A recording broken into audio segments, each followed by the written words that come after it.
While the world looks at the sky, a massive operation is happening underground. A witness recently confirmed that at Denver International Airport, unmarked trucks are hauling out Earth 24/7. This isn't maintenance, it's an expansion.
Denver is just one node, a single point of intense interest in a vast, interconnected network, but what it represents is far from unique.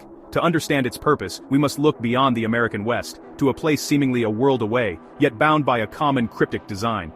Thousands of miles away in the Arctic, the Svalbard Vault sits in total isolation. Officially, it is humanity's ultimate insurance policy for biodiversity, a fortress designed to safeguard the world's agricultural heritage against catastrophe. Its entrance, a stark concrete wedge piercing the permafrost, has become an icon of foresight and preservation. But when we examine the architectural plans, a startling parallel emerges.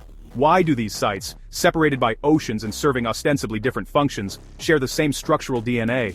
The answer is not on the surface, but deep within the blueprints themselves. We are seeing a global pattern of high-security survivalism carved into the Earth's crust. A coordinated effort, executed with precision and secrecy, suggesting a unified vision for a future none of us are meant to see. On one side, the high desert of Colorado. On the other, the frozen expanse of the Arctic Circle. Yet the design language is unmistakable: reinforced concrete, subterranean access, and a profound sense of permanence. The schematics reveal a shared obsession with security. Icons for multi-ton blast doors, redundant life support systems, and deep earth elevators appear in both sets of plans, a lexicon of fortification.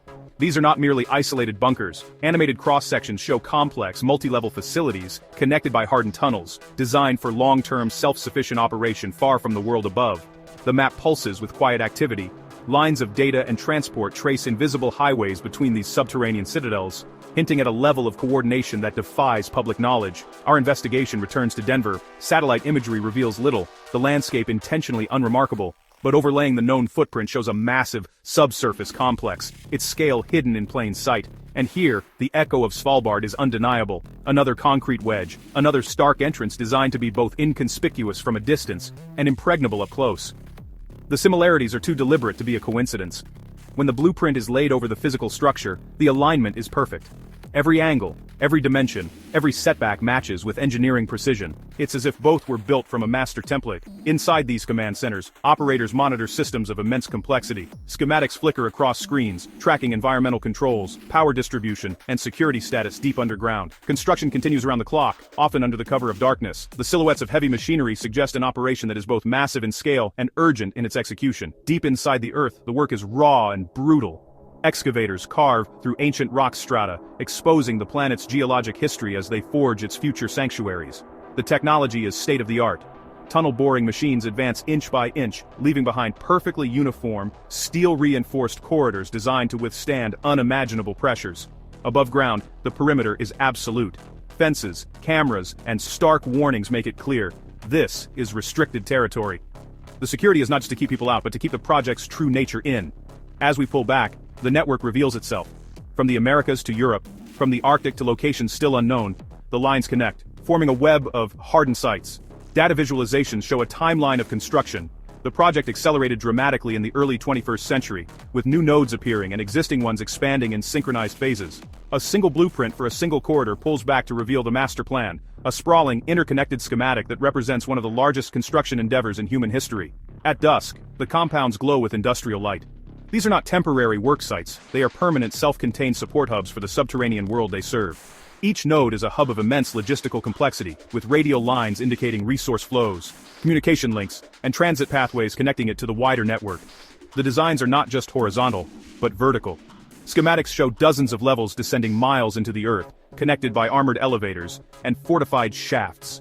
In cross-section, the Earth itself appears honeycombed with these man-made caverns, glowing with an internal energy, a secret world hidden within our own. The final view is one of staggering scale and ambition, a global blueprint for survival, built on a foundation of secrecy and preparing for a future that is already being engineered from beneath our feet. For centuries, humanity has gazed at the stars, searching for new worlds, but what if the greatest undiscovered frontier lies not in the cosmos, but deep beneath our own feet? Legend meets reality in the enduring myth of a hollow Earth. A 17th-century captain's log described a world within a world at the poles, lit by a second sun, an account dismissed as fantasy, the ravings of a crew driven mad by the desolate ice. Science calls it a myth, but the thermal anomalies found under the Antarctic ice suggest there are voids large enough to house entire civilizations. This is the most remote and inhospitable continent on the planet. A vast desert of ice, miles thick, guarding its secrets with a fierce, unrelenting cold. Yet, modern technology has peeled back the first layer of this frozen veil. Satellite thermal imaging reveals inexplicable hotspots, areas where the geothermal gradient is impossibly high, suggesting a heat source that defies conventional geology. In a relentless pursuit of answers, scientific teams drill deep into the ice cap, extracting cores that are like frozen time capsules of Earth's climate history, but they may also be drilling towards something far more profound. From isolated research outposts, a new generation of explorers probes the darkness. They are the front line in a silent, clandestine search for what lies beneath. Ground-penetrating radar and seismic surveys have produced a startling map of the subglacial world. It is not a solid bedrock, but a complex network of liquid lakes and colossal empty spaces. The data points to caverns of a scale that dwarfs any known cave system on the surface, their existence warmed by the planet's mysterious inner heat. Reaching these anomalies requires navigating some of the most treacherous waters on Earth, a journey that echoes the perilous voyages of ancient mariners who first charted these seas. Old maps are filled with warnings, here be dragons, but perhaps the real mysteries were not the monsters in the sea, but the gateways they were said to guard. Early explorers noted bizarre magnetic deviations near the poles, their compasses spinning wildly as if drawn toward an unseen powerful force. The environment itself seems to conspire to keep its secrets, with sudden blinding whiteouts that can disorient and defeat even the most prepared expeditions. From orbit, the sheer scale of the ice is apparent. Glaciers, like frozen rivers, carve their way to the sea, but beneath them, the Earth is anything but static. The thermal data is undeniable. These are not just isolated pockets of warmth, but interconnected regions of significant heat flow, hinting at a vast active system below. When modeled, the data suggests a labyrinth, a world of tunnels and chambers, potentially interconnected on a continental or even global scale. If these voids exist, their size would be breathtaking, caverns so large they could possess their own weather systems, their own unique geology, and perhaps, their own ecosystems. Passageways, naturally formed or otherwise, could link these great vaults, creating a subterranean highway hidden from the world above. Around the world, seismologists and geologists analyze the data streams. They track the planet's pulse, interpreting tremors and heat signatures that don't fit established models. Some researchers have begun to map a theoretical Agartha network, a hypothetical web of underground tunnels connecting key points across the globe, with the poles as its primary nexuses. Every earthquake, every volcanic eruption, provides more data. The seismic waves that travel through the planet's core sometimes behave erratically, suggesting they are passing through materials or voids that shouldn't be there. The aurora, a beautiful display of charged particles interacting with the magnetic field, serves as a constant reminder of the powerful, unseen forces that shape our world, both above and below. Ancient myths from countless cultures speak of underworlds, of gods and monsters emerging from the ground. Were these just stories, or were they fragmented memories of a forgotten reality? The surface world is in constant flux, a dynamic and sometimes violent place. But this activity may only be a faint echo of the powerful geological forces at work in the deep earth. Within the theorized inner world, vast rivers might flow, their waters warmed by the geothermal core, creating pathways through the endless dark. Explorers have already entered the outermost layers of this realm, discovering tunnels carved by subglacial meltwater, portals leading ever deeper into the ice. But what if they were to find something not made by nature, a structure, a doorway, a sign that we are not, and have never been, alone on this planet? The search continues, pushing deeper into the unknown. Each new tunnel mapped, each new cavern discovered, brings us one step closer to answering the ultimate question. Is there a connected hidden geography beneath our feet? A secret empire of the deep? And does a forgotten light, a second sun, still burn brightly in the heart of our own world? Is this new technology, or are we reclaiming ancient knowledge? The echoes of the ancient world show us that prehistoric civilizations moved 800-ton stones with ease. Perhaps the tunnels being dug today are simply reopening paths that have existed for millennia.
All across the globe, a silent, coordinated effort is underway. Fleets of unmarked trucks move with military precision, hauling away millions of tons of earth. The blueprints we've obtained reveal something far more complex than simple shelters. Intricate, multi-level structures and interconnected passageways stretching for miles. This is a subterranean world being carved out right beneath our feet. We aren't just building bunkers, we are building a legacy. Deep within the earth, these raw excavations give way to marvels of engineering, the arteries of a new world designed for permanence. This isn't a last resort, it's a meticulously planned migration. The scope is global, the pattern is undeniable. From the strange operations beneath Denver International Airport to the frozen tundra of Siberia, entrances are camouflaged in the most remote environments on Earth. This concrete structure buried in the Arctic snow, near the Svalbard seed vault, is a perfect example. It's a doorway, not just to a tunnel, but to a different future. Similar activity is reported from Antarctica. From the poles to the equator, these gates are being prepared, silent sentinels guarding the greatest secret in human history. The truth may be deeper than you think. For centuries we've been told stories of a hollow Earth, dismissed as fantasy. But what if these weren't myths, but memories? Are we merely building new structures, or are we connecting to something that has been there all along? The evidence of advanced ancient knowledge is etched in stone. At sites like Pumapunku, we find andesite blocks cut with laser-like precision that baffles modern engineers. Were the builders of these megaliths the first to master subterranean construction? Did they possess a knowledge that is only now being secretly rediscovered? This ancient knowledge appears reborn in these modern tunnels, connecting the nodes on our glowing map into a cohesive, planet-wide sanctuary. The network is alive. It is not just a collection of isolated bunkers, but a single, interconnected global organism with its own purpose. The questions remain. Who is behind this monumental undertaking, and what event are they preparing for? As we continue to dig for answers, one thing becomes terrifyingly clear. The clock is ticking. The future of humanity may not be in the stars, but in the darkness waiting below.